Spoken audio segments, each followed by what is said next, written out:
When we differentiate natural logarithms, we could go back to our first principles where we have the f of x plus h take away f of x all over h, and we could put in our natural log formula, which is ln x. So we could have ln x plus h take away ln x all over h. And if we did that and we put some numbers in, what we would end up working out is that the derivative of a log function is actually a reciprocal function, which is 1 over x.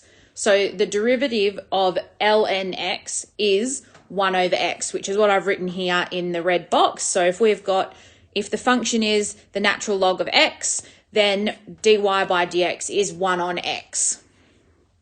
So when we do that through our differentiation, it's just the same as before, except this time, whenever we see a natural log, we need to change it to 1 over x. So our first example is differentiate y equals 3x to the power of 4 plus the natural log of x. So if we do dy by dx here, the first part we just differentiate as per normal, multiply the power by the coefficient and then reduce the power by 1. So we would end up with 12x cubed.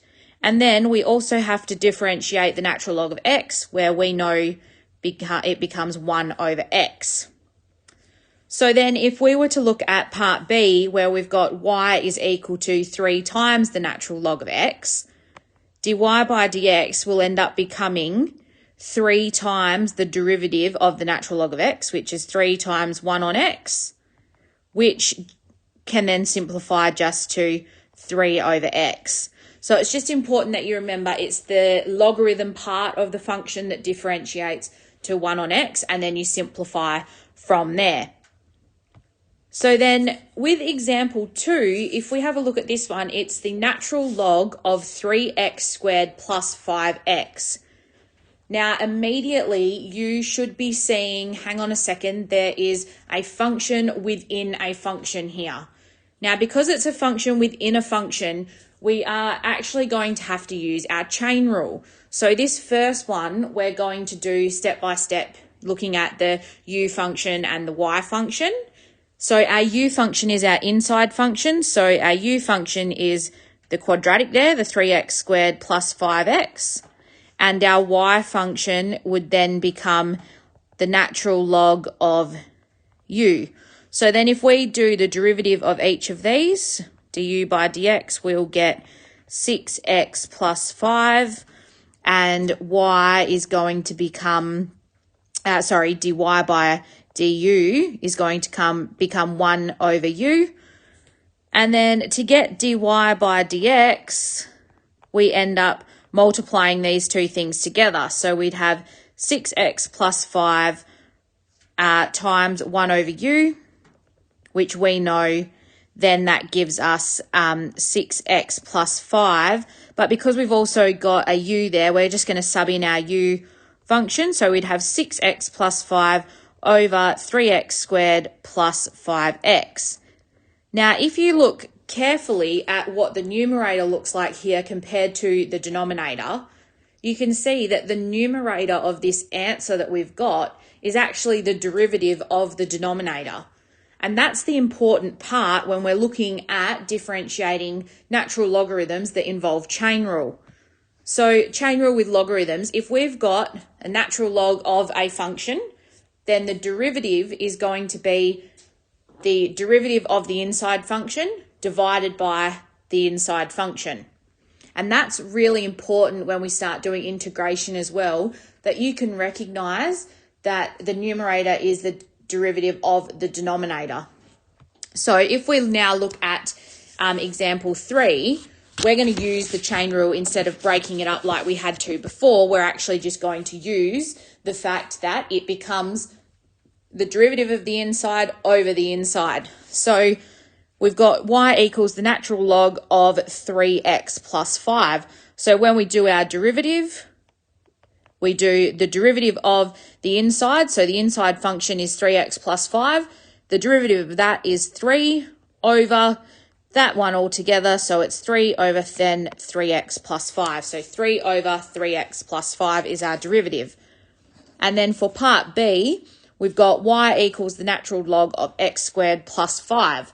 So again, the inside function is x squared plus 5. So when we do the derivative here, the x squared plus 5 is going to go on the bottom.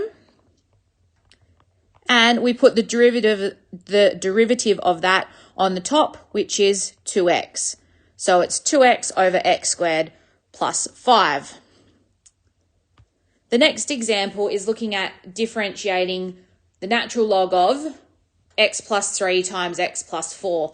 Now this one is a little bit trickier because we've got a quadratic on the inside, but it's not quite expanded yet. So what we need to do first is, I'm going to write here, we're going to expand f of x. And that f of x is the inside function. So if we expand that, we get x squared plus 7x plus 12. So now the function that we're actually looking at is the natural log of x squared plus 7x plus 12. Because now that we know that, it's a lot easier to do our derivative, because the derivative of the inside function, so again, the inside function is this x squared plus 7x plus 12. The derivative of that is 2x plus 7, so that is our numerator. And then our denominator is the x squared plus 7x plus 12. You could have also written that as that denominator as the factorized version, so x plus 3, x plus 4. That is totally fine to have done that too. You do also need to understand that this example could have been written as the natural log of x plus 3 plus the natural log of x plus 4. So it could have been written as two separate logarithms, and the logarithmic laws need to be applied first in some situations. So I've just written here as the last slide that log laws may need to be applied before we start differentiating. So it's really important to look for the fact that you may have to simplify something using those log laws before you can actually do the derivative of that. So hopefully that helps you with understanding the derivative of a natural logarithm function. So again, it's just, if it's a natural log, it's just 1 over x. However, if we've got the natural log of another function, so we have a function within a function, you're looking for the derivative of the inside function over the derivative, over the inside function. So it is just the derivative of the inside function over the inside function.